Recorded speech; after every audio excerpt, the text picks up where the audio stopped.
ஆண்டவராகிய இயேசு கிறிஸ்துவை நாம் அறிய முன்பு நாம் அந்த பிதாவோடு அங்கே ஒரு ஒப்புரவாகுதல் இல்லாமல் நாம் காணப்பட்டோம். ஆனால் இயேசு கிறிஸ்து இந்த பூமிக்கு வந்து அவர் மரித்து அவர் அடக்கம் பண்ணி அங்கே அவர் உயிர்த்தெழுந்ததற்கு பிறகு அங்கே பார்க்கிற போது அந்த இருந்த அந்த சுவர் இன்றைக்கு பிதாவோடு கூட நாங்கள் போக முடியாமல் தடையாக இருந்த அந்த சுவர் இன்றைக்கு இயேசு மூலமாக உடைக்கப்பட்டு நாம் இன்றைக்கு அவருக்கு பக்கத்தில் போவதற்குரிய அந்த கிருபையை ஆண்டவர் தந்திருக்கிறார். நாங்கள் இதற்கு முன்பு நாங்கள் அந்நியர்களாக நாம் பரதேசிகளாக நாம் இருந்தோம் என்று சொல்லி நாங்கள் வேதத்திலே நாங்கள் பார்க்கலாம்.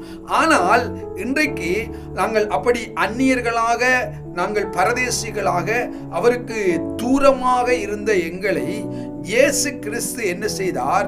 அவருடைய சொந்த இரத்தத்தை சிந்தி அவர் எங்களை பிதாவோடு கூட அங்கே ஒப்புரவாக்கினார்.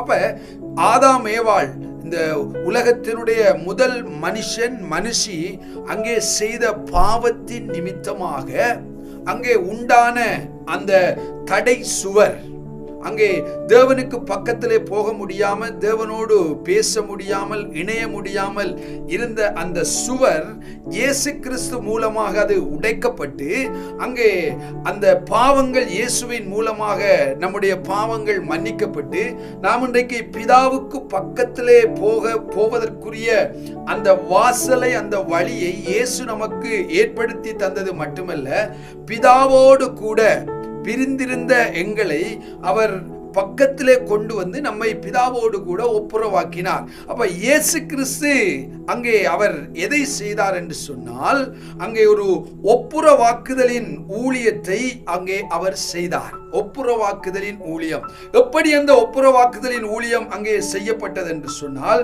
கொலேசியர் 1 அதிகாரம் 20 வசனத்துக்கு வருகிற போது, அவர் சிலுவையில் சிந்தின இரத்தத்தினாலே சமாதானத்தை உண்டாக்கி பூலோகத்தில் உள்ளவைகள் பரலோகத்தில் உள்ளவைகள் யாவையும் அவர் மூலமாய் தமக்கு ஒப்புரவாக்கி கொள்ளவும் அவருக்கு பிரியமாயிற்று.